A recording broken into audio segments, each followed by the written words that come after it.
É possível que você tenha alguma noção do que se passa na Venezuela.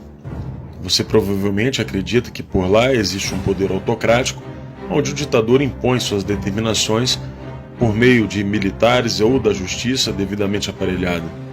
Mas não é bem assim. E o que você vai ver agora mudará sua forma de enxergar as coisas. E se você assistir até o fim, provavelmente perceberá que um sistema muito semelhante começa a se instalar no Brasil. Na Venezuela, alguns grupos operam como proprietários de suas áreas. São os coletivos. A primeira função do coletivo é defender a Revolução Bolivariana, e para isso eles dispõem de todo tipo de armamento e equipamento necessário para atacar qualquer um que se oponha ao modelo, ou seja, para atacar os reacionários. Esses grupos impõem uma espécie de disciplina dentro de seus territórios. Eles têm um código de honra próprio. Muitos até se gabam de manter dentro de suas áreas um índice de criminalidade abaixo da média nacional, que por sinal são os piores do mundo, com 70 homicídios a cada 100 mil habitantes. Existem centenas de coletivos, todos eles armados, com rifles portáteis, granadas, e 2 deles, os Carapaicos e Tupamaros, receberam treinamento militar dos guerrilheiros das Farc colombiana. Além disso, eles têm relações estreitas com outras gangues paramilitares, como os Los Rastrojos, também da Colômbia, que lhes fornecem armas. Esse grupo colombiano vive em conflito com o Exército de Libertação Nacional da Colômbia, que já se faz presente em 10 estados venezuelanos. O conflito entre essas organizações é uma constante, a disputa por territórios, muito parecido com o que acontece no Brasil. O governo venezuelano sustenta esses grupos por meio de planos sociais, concede recursos para seus projetos culturais e são eles que cuidam da distribuição de alimentos, entre outras benesses, naquele ambiente de fome e miséria. Enquanto mantém a sua fachada social, esses grupos atuam no tráfico de drogas, roubo de automóveis e outras ações características do crime organizado. Quem começou tudo isso foi Hugo Chávez, que financiou e permitiu que esses grupos crescessem nos bairros pobres do país. Nicolás Maduro herdou esse sistema, e os grupos que não estão sob seu controle estão sob o controle de 2 figuras sombrias do regime: Diosdado Cabello, acusado de ser um barão do narcotráfico da América Latina, e Fred Bernal, atual chefe nacional dos comitês locais de abastecimento e produção. Desde 2014, esses grupos mantêm uma função de reprimir as mobilizações lado a lado com a polícia militar do chavismo. O número de assassinatos praticados por esses grupos é incalculável. Em entrevista ao New York Times, o criminologista Fermín Marmol Garcia disse que, se a revolução perder a presidência amanhã, os coletivos se tornarão imediatamente uma guerrilha urbana, ou seja, não tem retorno.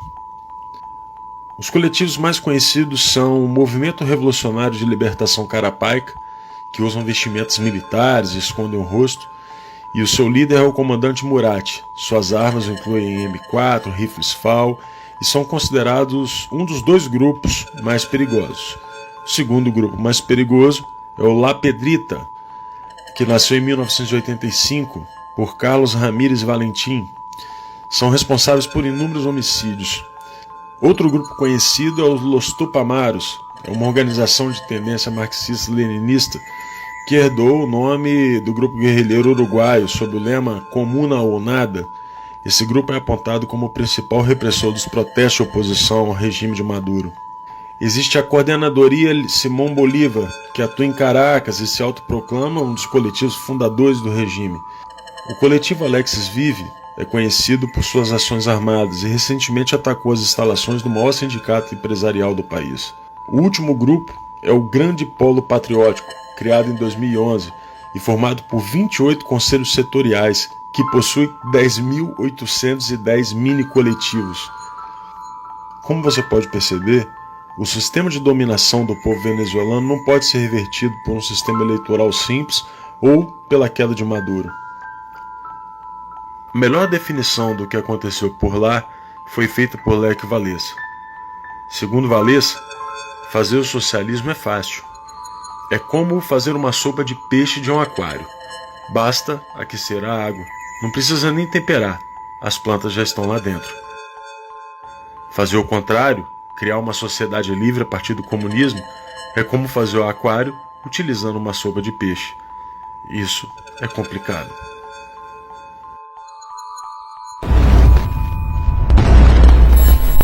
E venha, isso é com isso que eu vou terminar, venha Bolsonaro, venha que nós vamos organizar a rapaziada da periferia e nós vamos ver quem é que vai resolver essa parada.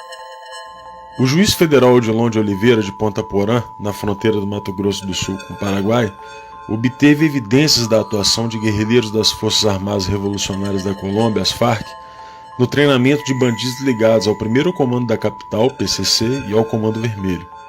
Segundo as apurações de Oliveira, quadrilhas de narcotraficantes do Brasil são dos principais clientes da América do Sul na compra de cocaína produzida pela facção colombiana.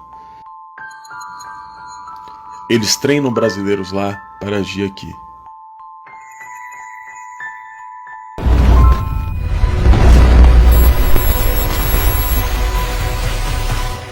A revolução do lumpenproletariado já está em andamento no Brasil. O lumpenproletariado, esse produto passivo da putrefação das camadas mais baixas da velha sociedade, pode, às vezes, ser arrastado ao movimento por uma revolução proletária. Todavia, suas condições de vida o predispõem a vender-se à reação. Karl Marx. Você consegue se lembrar do Brasil antes de 2002? Pois é, não existiam cracolândias por aqui. A partir da vitória de Lula, a droga derivada da cocaína tomou conta do país, escravizando um número imensurável de brasileiros.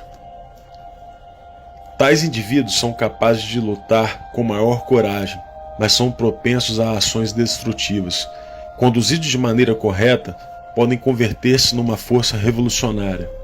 Mao Tse-tung, em Análise das Classes e Sociedade Chinesa. Frantz Fanon é um teórico marxista muito conhecido entre as esquerdas. Seguidor do maoísmo, é proponente de uma revolução mundial, razão pela qual ações muito semelhantes acontecem em todos os lugares onde o comunismo possui seus tentáculos. É dentro dessa massa da humanidade, esse povo das favelas, do núcleo do lumpesinato, que a rebelião vai encontrar o seu ponta de lança urbano. Venha Bolsonaro, venha que nós vamos organizar a rapaziada da periferia e nós vamos ver quem é que vai resolver essa parada. Este lumpenproletariado é como uma horda de ratos. Você pode chutá-los e jogar pedras neles, mas, apesar de seus esforços, vão continuar roendo as raízes da árvore. O lumpenproletariado, uma vez que é constituído, traz todas as suas forças para pôr em risco a segurança da cidade. E é o sinal da decadência irrevogável, a gangrena sempre presente do coração do sistema colonial. Aqui no Brasil, a gente reagiu. Fomos às ruas e exigimos o fim de um governo que estava corroendo a nossa sociedade por dentro. E conseguimos uma vitória singela, mesmo que os revolucionários tivessem tentado impedir de todas as formas. Acontece que a revolução lumpenproletariada estava em andamento por aqui, e não será fácil reconstruir um aquário a partir de uma sopa de peixe deixada pelo petismo.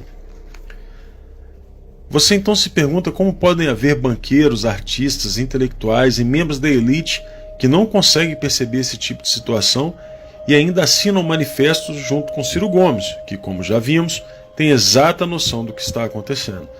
E para isso, Karl Marx também tem uma explicação.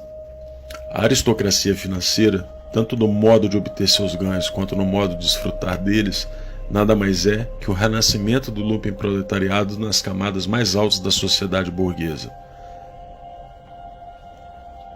O lumpenproletariado não está limitado aos drogados, bandidos, famigerados da classe marginalizada. Estão nos poderes, nas corporações, na mídia e no judiciário. Veja que até as opiniões de alguns jornalistas conhecidos têm mudado, e isso acontece de acordo com a mudança de quem banca os seus contra-cheques. São as pércoras do jornalismo, ou os degenerados da informação. No judiciário, do mesmo modo, um número cada vez maior de criminosos é colocado nas ruas. Parte deles para alimentar a massa revolucionária, e outros vinculados justamente aos grupos que tratamos há pouco. Tudo isso é feito às claras, não existe segredo. Preciso que a gente denuncie isto. Que a gente anteveja esse tipo de manobra. Porque não se pode fazer isso com o Supremo Tribunal Federal. Agora eu vou dar uma desperto e vou conseguir a decisão do aborto. De preferência, na turma com 3 ministros. Aí a gente faz um 2-1. E deixa de fora desse seu mau sentimento. Você é uma pessoa horrível. Uma mistura do mal com atraso e pitadas de psicopatia. Isso não tem nada a ver com o que está sendo julgado. É um absurdo, Vossa Excelência, aqui fazer um comício cheio de ofensas, grosserias. Vossa Excelência não consegue articular um argumento, fica procurando. Já ofendeu a presidente, já ofendeu o ministro Fux, agora chegou a mim. A corrosão do Conselho de Justiça da nossa própria Carta Magna atende ao conceito de Revolução Lumpen. Afinal, a disciplina e os códigos de honra, como já vimos, terão que ser aplicadas por grupos criminosos ao fim da conclusão do processo revolucionário.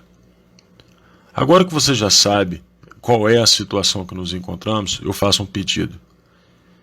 Não desista do Brasil.